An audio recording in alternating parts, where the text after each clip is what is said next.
An Appeal to the Youth, Chapter 15. Rochester, New York, July, 1861. My dear children Henry and Edson, I will now write some things which are the opposite of slovenly and careless habits, copied from the same book from which the extract in my former letter was taken. The neat, orderly, and careful boy has an invariable rule: a place for everything and everything in its place. Go into his room at any hour, you will find everything in order.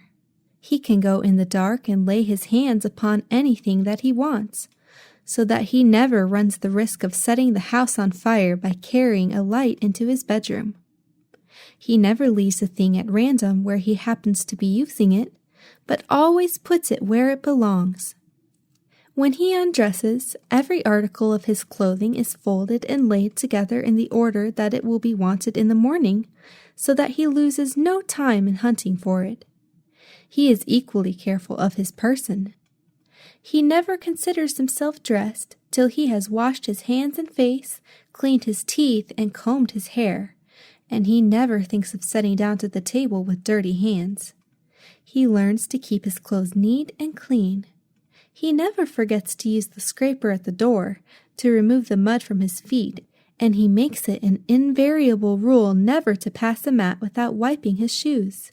He never says, like the sloven, "I didn't think," to excuse himself. He would consider it unpardonable in him not to think, for what is the ability of thinking worth if it never comes when it is wanted? The neat, orderly boy makes himself agreeable to his mother or guardian and friends who are always glad to see him coming home. And home is a delightful place to him because he meets with smiles and pleasant words. But the sloven exposes himself to sour looks and chiding by his dirty habits, and he finds home a disagreeable place because he makes it so. We want you, dear boys, to be patterns of neatness and order. Willie looks to you for example. He has great confidence that you do everything about right. Any wrong, careless habits in you would be learning your youngest brother lessons which would make him unhappy and cause us much inconvenience and grief. We are absent from you much, and you should feel that a responsibility rests upon you, my dear boys, to strictly guard yourselves from falling into wrong habits, and also save your brother Willie from doing wrong. A noble example before him will do much to influence him to preserve correct habits.